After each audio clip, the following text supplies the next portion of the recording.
Are you a man over 40 who has been struggling to lose your chest fat? We call that man boobs. We so do. We are going to give you 5 easy, practical things that you can do that will quickly help you get rid of them and permanently get rid of man boobs. Stay tuned and watch. Here we go.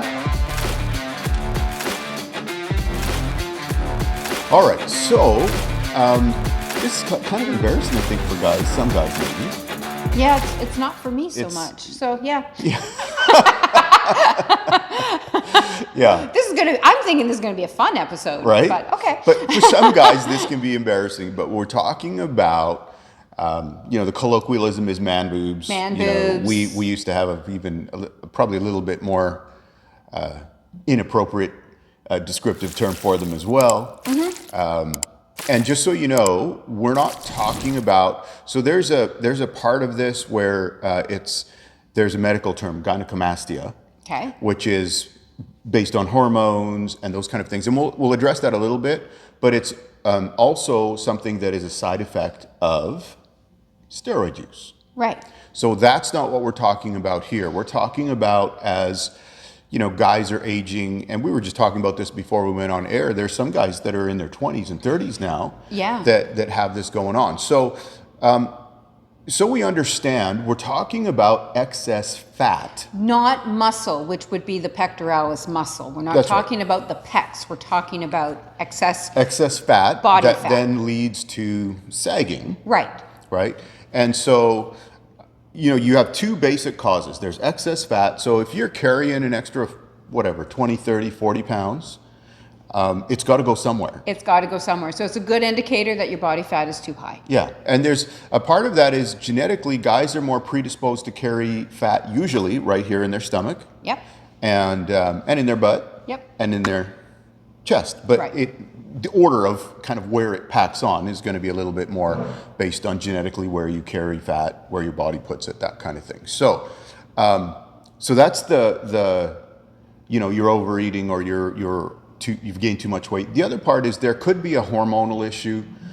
There could be a situation where your body's converting testosterone into estrogen. Because it is often an indicator that your estrogen levels are too high. Or your testosterone levels are too low. So when we talk about things like that, the first thing that I would recommend is go and see a doctor and get your levels measured. And that's going to be one of our things that we talk about, but just right off the hop, go and see a doctor and get your levels measured. So. All right, so we're going to get into the rest of it. And just before we get going, if you haven't, please take a minute and subscribe to the channel. Give us a like for the video. Just helps us with getting the word out there and helps us grow the channel. So what can we do about it? Number one thing is pretty straightforward, is we need to lose some fat. Lose some fat. And a lot of times look at what you're doing for activity, but also look at what you're doing diet-wise. Yeah. What are you eating? Yeah. And we'll talk about that as well, because there's a few things when we talk about. So here's the other thing: increased body fat. It's got to go somewhere, like we said. So if it's on, going on the chest, it's going on the chest. Yeah. And it's not like it's muscle that you can flex. No. You can't flex fat. You can't flex fat. No. So that's not going to work. So the first thing, if we're talking about dealing with our body fat, is what does your nutrition plan look like?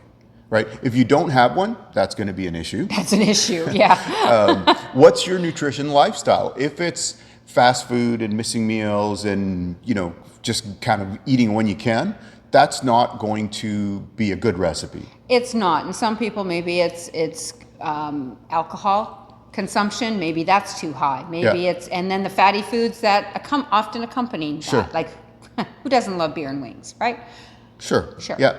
So there's the grabbing hold of that. So rule of thumb, you should be looking to consume 300 to 500 less calories than you're using up in a day. Yeah. And because number one, that's manageable, that you can do that as a lifestyle until you get your numbers where you want them to be. Sometimes people get so hung up on extreme dieting that they pick something that they can't do in the long term. Right. So you last a week or a month or 2 months or 3 months, and you feel so good because you're making progress, but it's not sustainable. So you go off of the rails, and when you do, you pretty well just completely undo what you were trying to do. And because you don't go off a little bit, you go off a lot. you go off a lot, right? Yeah. So, so we're talking about establishing a healthy lifestyle, nutrition lifestyle. So that's number one. You can't get around that. We've talked about this a lot. You cannot outtrain a bad diet. No. And let's put it this way: you cannot outtrain a bad nutrition lifestyle. That's right. Because we're not about dieting per se. Okay.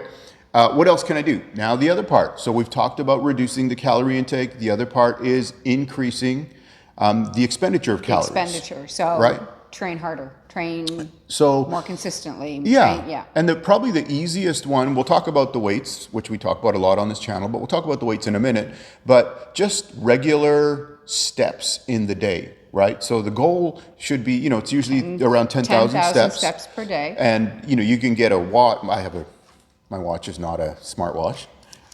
You actually have to be smart to tell the time on my watch because it's... Oh, you're so funny. It's got dials on it. Oh, it's got the old-fashioned watch. Right? The old man's watch. So, hey, you're old. Who's older? I was waiting for it. I set Who's myself, older? I who's am. older, right? Who's older? But I don't have an old lady's watch. I have tattoos. Okay, but you're still older. Yeah. Right? Who's moving around better? Oh, don't even go there. Okay. Where were we? Oh, yeah. Steps. The steps. 10,000 steps per day. And if you don't 10,000. have a watch, an Apple Watch or any device like that, our phones track.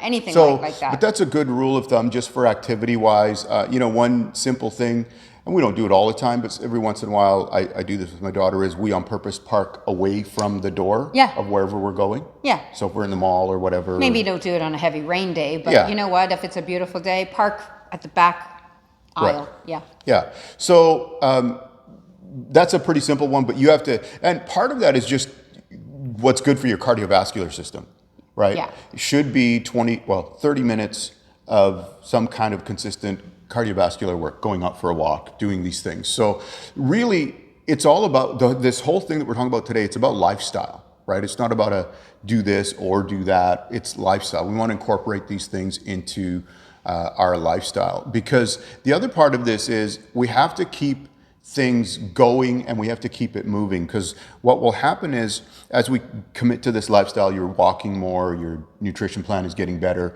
your body starts trying to adapt and hold on to what it's got, hold on to what it's used to.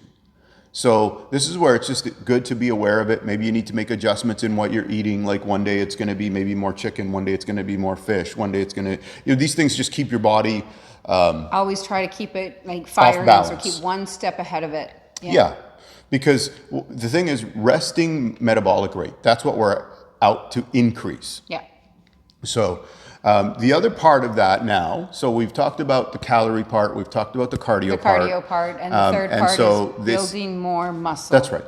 Because that increases the resting heart rate. So if we called this, because we said we give you 5, so number 1 is the getting a hold of our calories and getting a hold of the expenditure of calories. Number 2 then is adding muscle. Adding muscle. Or firming the muscle that's already there, or increasing muscle mass, because the point is muscle is metabolically active. Yeah. Right? So that means it burns more calories at rest. More efficiently than body fat does. Yeah. So we want to make sure that we're doing that. And we want to also make sure that we're training our chest. Because now here's the thing, just so we know, spot reduction does not work. That means that if I go do a whole bunch of ab work, because you see, people do this, they do a whole bunch of ab work because I'm going to get a 6-pack. Well, that's great. You can have a 6-pack from doing all those abs, but you're not specifically burning fat on your abs, because fat comes off uniformly, just like it packs on uniformly. Yeah. So this part is strengthening the muscle that's already there, because we're taking down the fat from the nutrition plan and from the cardio work, and now we're talking about working on the muscle and especially firming up the chest, because obviously this is what people are going to see when we're talking about stuff like this. And I'm just going to give you my two main chest exercises that I'm doing right now. One is incline, whether it's with, now the variation of this is I do some kind of incline press. So it's either dumbbell, or I'll do it in a Smith machine, or there's a hammer strength machine at our gym as well. I do not do just a standard barbell incline because it's just easier on my shoulders to do it the other way. But the research shows that incline press engages both middle and lower chest, but also obviously the upper chest. So it's going to give you more of a full chest workout, that more so than just doing flat bench.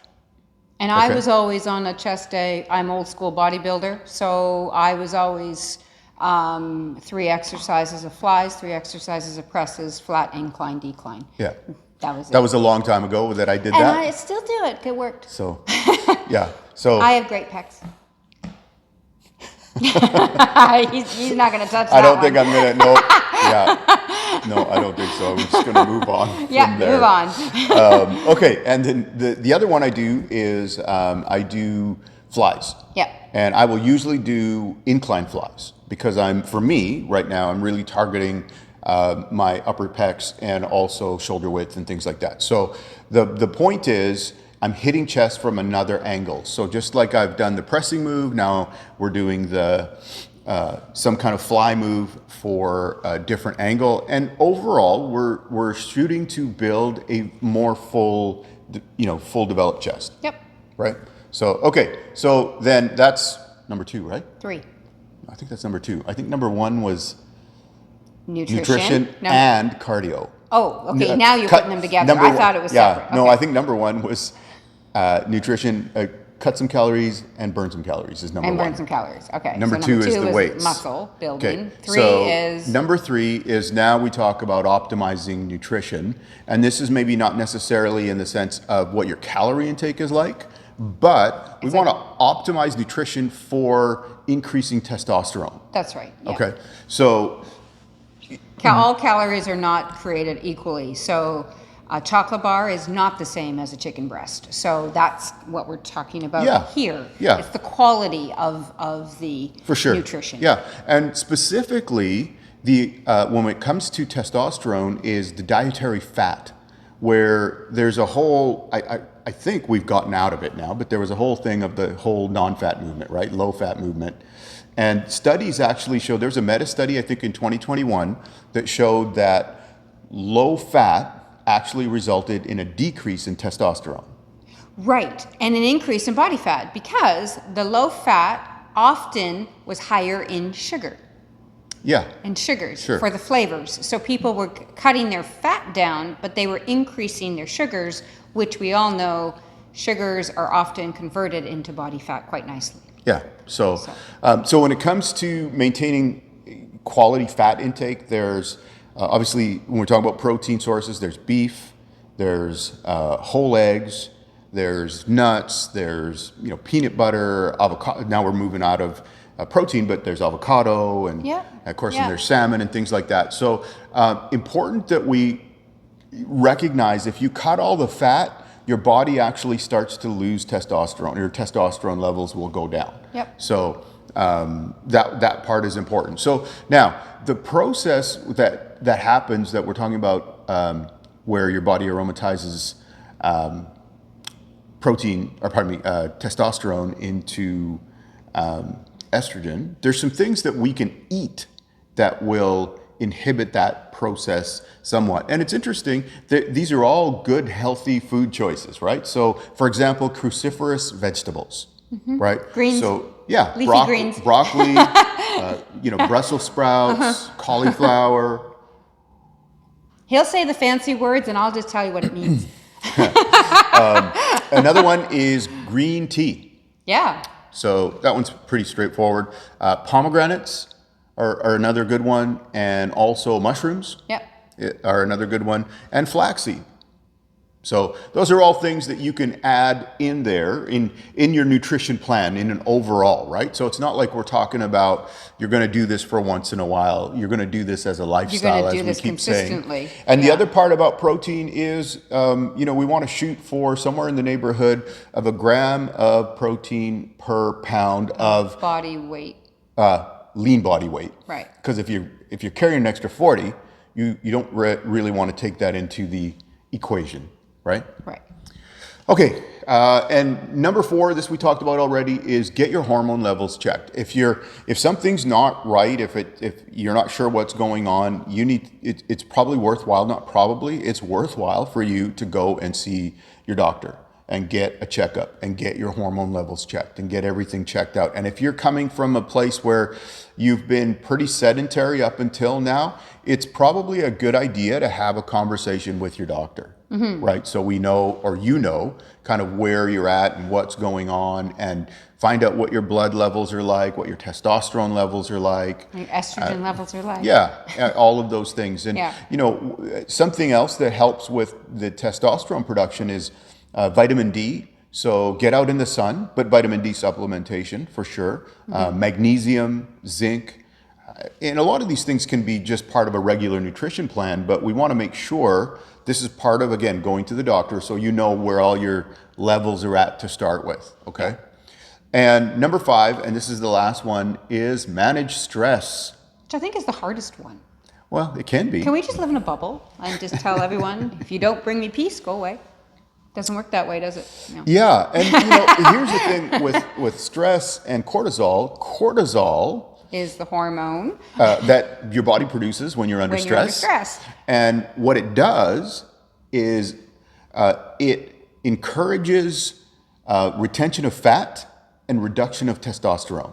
Yeah, and so that stress level is typically, think about it as a fight or flight, where you're just at that heightened level of, I can't tolerate anymore, I'm at my limit. It's not just about, you know, a split second of something coming at you. It's typically being at that level. Yeah, you're on go all the time, Yeah. basically. So, Yeah. you know, what can we do about that? We've talked about this in other episodes. You know, whether it's breathing, whether it's getting out for walks, meditation. There's yoga, prayer.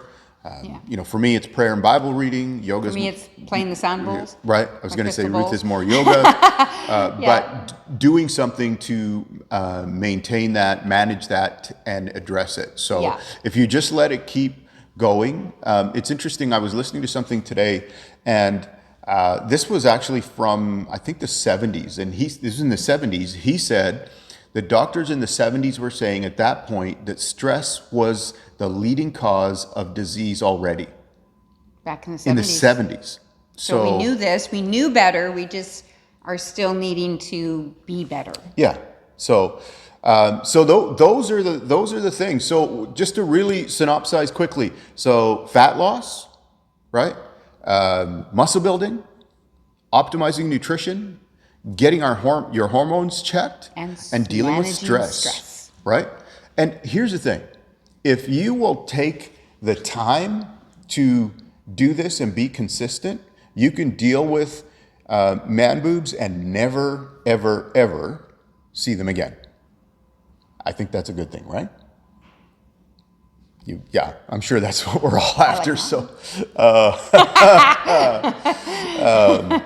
so anyway, thank you all for watching. He heard what I said. I don't think the rest of you did. But anyways. Thank you all for watching. If you haven't, please take a minute and subscribe to the channel. Give us a like for the video, and we'll see you next time. Bye. See ya.